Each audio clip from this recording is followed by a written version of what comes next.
Hello everyone, welcome to all India students community. दोस्तों, आप सभी का स्वागत है आपके अपने परिवार ऑल इंडिया स्टूडेंट्स कम्युनिटी में। आज से हम स्टार्ट कर रहे हैं साइंस के 15 क्वेश्चन जो आप लोगों को अल्टरनेट डेज मिलेंगे और जिसका समय होगा सुबह 10:15 बजे। किस किस एग्ज़ाम के लिए इंपॉर्टेंट है मैं आप लोगों को बता देता हूँ। सबसे पहले आप लोगों का दिल्ली पुलिस HCM जिसके फॉर्म 17 मई से रिलीज होने वाले हैं।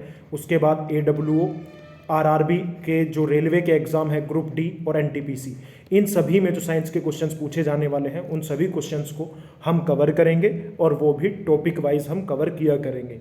मैं लाइव इसलिए नहीं आ पा रहा हूँ क्योंकि अभी जॉब पर हूँ, लेकिन आप लोगों के लिए बेहतरीन क्वेश्चंस एक एक चैप्टर से आप लोगों के लिए मैं प्रोवाइड कराने वाला हूं। अगर मैं बात करूं दोस्तों आज के चैप्टर का नाम है हमारा force and laws of motion. आपने न्यूटन्स के लॉज पढ़े ही होंगे और इससे लगभग 65 क्वेश्चन मैं आप लोगों को कराने वाला हूं। अगर अभी तक आपने ये चैप्टर नहीं पढ़ा है force and laws of motion तो उसको एक बार जरूर पढ़ लीजिएगा आज, ताकि जब मैं परसों वीडियो लेकर आऊँ आप भली भांति इस टेस्ट के लिए प्रिपेयर रहें। इन 15 क्वेश्चन में से आप कितने क्वेश्चन का सही जवाब देंगे ये भी आप मुझे जरूर बताएंगे, और क्वेश्चन हिंदी और इंग्लिश दोनों लैंग्वेज में इस बार स्टूडेंट्स के लिए रहेगा। पहला क्वेश्चन है the displacement time ST graph of a particle acted upon by a constant force is a straight line, a circle, a parabola, any curve depending upon initial conditions. एक स्थिर बल द्वारा कार्य करने वाले कण का विस्थापन समय ग्राफ क्या है? एक सीधी रेखा, एक सर्कल, एक परवलय, या फिर प्रारंभिक स्थिति के आधार पर कोई वक्र। तो दोस्तों इसका जो सही जवाब होगा वो होगा पैराबोला या फिर एक अपरवलय। नेक्स्ट क्वेश्चन की तरफ बढ़ते हैं। क्वेश्चन नंबर 2 आपकी स्क्रीन पर है। विच one of the following is not a contact force? निम्नलिखित में से कौन सा एक संपर्क बल नहीं है? Gravitational, strain force, push force या फ्रिक्शनल फोर्स? ऑप्शन आपके सामने, ध्यान से देखिए, पढ़िए और जवाब दीजिए कि इनमें से कौन सा कॉन्टैक्ट फोर्स नहीं है, संपर्क बल नहीं है। तो दोस्तों इसका जो सही जवाब होगा वो होगा स्ट्रेन फोर्स। जो है इसको कॉन्टैक्ट फोर्स नहीं बोला जाता, जबकि ग्रेविटेशनल फोर्स के अंदर कहीं ना कहीं वस्तु को अपनी तरफ खींचा जाता है, कॉन्टैक्ट होता है।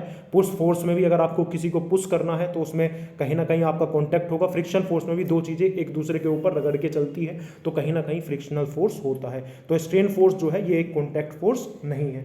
नेक्स्ट क्वेश्चन की तरफ बढ़ते हैं। क्वेश्चन नंबर 3 आपकी स्क्रीन पर है और बहुत अच्छा क्वेश्चन है। क्वेश्चन नंबर 3 क्या कहता है? The known forces of nature can be divided into 4 classes viz gravity, electromagnetism, weak nuclear forces and strong nuclear forces. With reference to them which one of the following statement is not correct? Hindi में देख लेते हैं क्या लिखा हुआ है।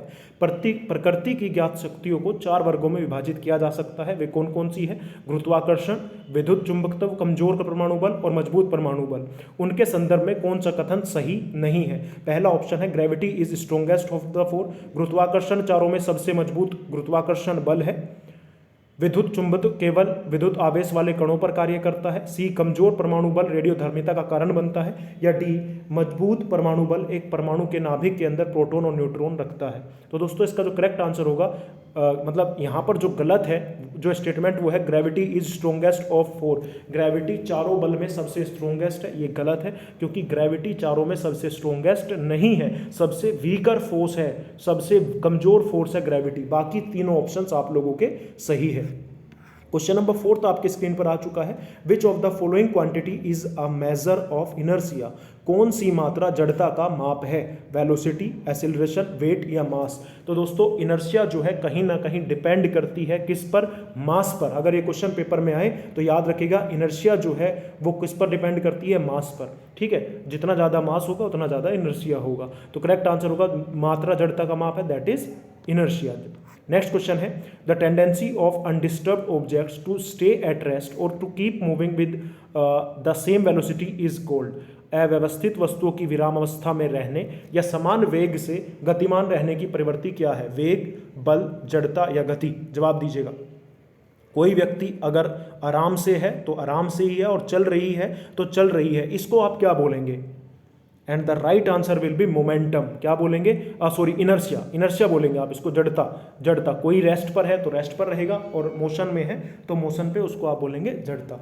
Next question की तरफ बढ़ते हैं, क्वेश्चन नंबर 6। दोस्तों अगर आपको वीडियो पसंद आए और अगर आप चाहते हैं इसी तरीके के बेहतरीन क्वेश्चन जो आपको एग्जाम में सफलता दिलाएंगे, ये मेरी बात की मेरी गारंटी है। एक एक क्वेश्चन पहले एग्जाम में पूछा जा चुका है और फिर पूछा जाएगा, तो आप इस वीडियो को ज़्यादा से ज़्यादा लाइक और शेयर जरूर करिएगा। विच one of the following has maximum inertia? इनमें से किसके अंदर सबसे ज़्यादा जड़ता है? एक परमाणु के अंदर, एक अणु के अंदर, एक रुपए के सिक्के के अंदर, या एक क्रिकेट बॉल के अंदर? अभी मैंने क्या बताया, इनर्शिया सबसे ज़्यादा किसके अंदर होता है? जिसका सबसे ज़्यादा मास होगा उसी के अंदर सबसे ज़्यादा इनर्शिया होगा। तो एक क्रिकेट बॉल के अंदर दोस्तों सबसे ज़्यादा इनर्शिया होता है। नेक्स्ट क्वेश्चन है, क्योंकि उसका वजन इन चारों में सबसे ज़्यादा था। नेक्स्ट क्वेश्चन है, the inertia of an object tends to cause the object. Inertia किसी वस्तु की जड़ता का कारण बनती है वो वस्तु to increase speed, to decrease its speed, to resist any change in its state of motion, to decelerate due to friction। तो करेक्ट आंसर यहाँ पर दोस्तों जो होने वाला है वो होगा C, to resist any change in its state of motion. The inertia of an object tends to cause the object to resist any change in its state of motion. अपनी गति की स्थिति में किसी भी बदलाव का विरोध करने के लिए इनर्शिया काम करता है। रेस्ट पर है तो वो रेस्ट पर रहने की कोशिश करेगा, तो उसका विरोध करेगा, कहीं वो मोशन में ना आ जाए, उसी को इनर्शिया बोला गया है। नेक्स्ट क्वेश्चन है, when a running car stop suddenly the tend to lean forward because of. जब कोई चलती हुई कार अचानक से रुक जाती है तो आदमी, आपने देखा होगा, आगे की ओर झुकता है। इसकी प्रवृत्ति किसके कारण होगी? केंद्र प्रसारक बल, आराम की जड़ता, गति की जड़ता, या गुरुत्वाकर्षण बल? जवाब दीजिएगा। एकदम से एक व्यक्ति जो था गाड़ी में था और गाड़ी रुकी, वो अभी भी आगे की तरफ झुक गया। उसका कारण क्या है? क्योंकि इनर्शिया ऑफ मोशन की वजह से। किसकी वजह से? क्योंकि उसकी बॉडी अभी भी मूवमेंट कर रही थी, इसकी वजह से इसको बोला जाता है इनर्शिया ऑफ मोशन। कोई चीज़ मूवमेंट में हो और एकदम से रुक जाए वो इनर्शिया ऑफ मोशन होगा। कोई चीज़ रुकी हुई हो और एकदम से चलने लगे, वहाँ पर इनर्शिया ऑफ रेस्ट होता है। क्लियर है? चीज़ें समझ आ रही है, हाँ कि ना? एक बार वीडियो को लाइक और शेयर जरूर कर दें। अगर आप चाहते हैं Delhi police, head constable, ministerial assistant, wireless operator, RRB, NTPC और ग्रुप डी के लिए बेहतरीन क्वेश्चन टॉपिक वाइज आप लोगों के लिए आएंगे, और इस टॉपिक से forces and laws of motion से मैं आपको 65 क्वेश्चन कराने वाला हूं। An athlete runs before long jump to get advantage on. किस पर लाभ पाने के लिए एक एथलीट लंबी कूद से पहले दौड़ता है? किस पर? इनर्शिया ऑफ मोशन पे, फ्रिक्शन ऑफ फोर्स पे, मोमेंट ऑफ फोर्स पे, या प्रिंसिपल ऑफ मोमेंट्स पे? तो करेक्ट आंसर यहां पर क्या होगा दोस्तों? Inertia of motion. किस पर? गति की जड़ता पर लाभ पाने के लिए। तो करेक्ट आंसर होगा इनर्शिया ऑफ मोशन पर।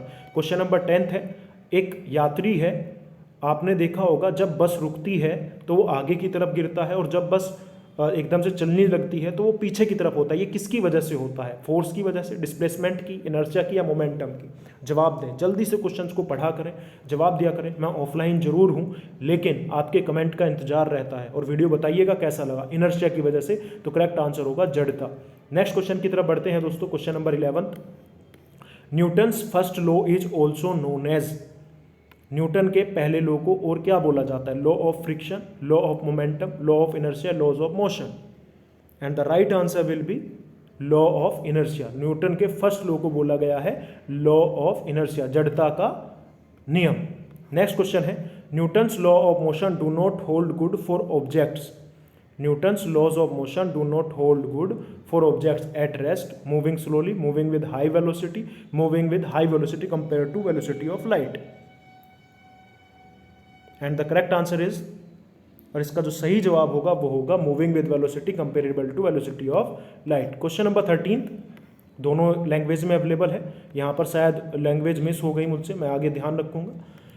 अ particle is moving with constant speed along a straight line path, a force is not required to. एक कण एक सीधी रेखा पथ के साथ निरंतर गति से आगे बढ़ रहा है, एक बल की आवश्यकता नहीं है। किस लिए? इसकी गति बढ़ाए, ठीक है। वो दूसरा ऑप्शन है गति को कम करने के लिए, दिशा बदलने के लिए, एक समान वेग से गतिमान रखें। बताइएगा करेक्ट आंसर क्या होगा? तो दोस्तों अगर कोई भी पार्टिकल कांस्टेंट स्पीड से एक स्ट्रेट लाइन पर चल रहा है, a force is not required to, force की जरूरत नहीं पड़ेगी। किस लिए? To keep it moving with uniform velocity, ठीक है। उसको एक समान वेग से गतिमान रखने के लिए फोर्स की जरूरत आगे नहीं पड़ेगी। तो करेक्ट आंसर होगा डी। नेक्स्ट क्वेश्चन है, एक बल्लेबाज क्रिकेट की गेंद को हिट करता है, कुछ देर बाद वो, आपने बॉल देखा होगा, रुक जाती है मैदान पर। उसका कारण क्या है? बल्लेबाज ने गेंद को पर्याप्त रूप से नहीं मारा, वेग गेंद पर लगाए गए बल के समानुपाती होता है, सी गति का विरोध करने वाली गेंद का एक बल है, या डी गेंद पर कोई असंतुलित बल नहीं है इसलिए गेंद आराम करने की कोशिश करेगी। जवाब दीजिएगा। तो दोस्तों, जब भी एक बल्लेबाज क्रिकेट को हिट करता है और कुछ दूर जाने के बाद बॉल मैदान पे रुक जाती है, जब रोल करते हुए जाती है, ज़मीन से घिसटते हुए जाती है, तो उसका रुकने का कारण क्या होता है? क्योंकि कहीं ना कहीं इनर्शिया जो है, जड़ता जो है, उसका अपोज कर रही है। क्या कर रही है? अपोज कर रही है। तो गति का विरोध करने वाली गेंद पर एक बल है। क्या है? एक बल है। तो करेक्ट आंसर होगा सी, कहीं ना कहीं जड़ता जो है वो गति का विरोध कर रही है। नेक्स्ट क्वेश्चन है and the last question of the day. और दोस्तों, अभी तक वीडियो को लाइक नहीं किया तो लाइक कर दीजिएगा, शेयर करिएगा। और हाँ, एक और इम्पोर्टेंट चीज़, अगर आप इस वीडियो का पीडीएफ चाहते हैं तो आप ऑल इंडिया स्टूडेंट्स कम्युनिटी का हमारा टेलीग्राम चैनल है, टेलीग्राम पर ऑल इंडिया स्टूडेंट्स कम्युनिटी, वहाँ पर उस चैनल को ज्वाइन कर लीजिए। मैं आप लोगों को पीडीएफ भी प्रोवाइड करा दूंगा। Linear momentum is equal to, रेखीय संवेग किसके बराबर है? एंड द राइट आंसर आप मुझे कमेंट करके बताइएगा। नेक्स्ट वीडियो में मैं इसका सही जवाब आपको दूंगा। यहीं से हम अगले वीडियो में शुरुआत करेंगे क्वेश्चंस की। तब तक के लिए धन्यवाद। वीडियो कैसी लगी जरूर बताइएगा। अब मैं आप लोगों को मिलूंगा, आज 13 तारीख है, 15 तारीख में 10:15 बजे। तब तक के लिए धन्यवाद। जय हिंद, जय Bharat, take care, love you all. मुस्कुराते रहिए, हंसते रहिए। और हाँ, मेरा एकमात्र उद्देश्य है आप लोगों का सिलेक्शन, और ऑल इंडिया स्टूडेंट्स कम्युनिटी हमेशा छात्रों के लिए प्रयासरत है। Thank you.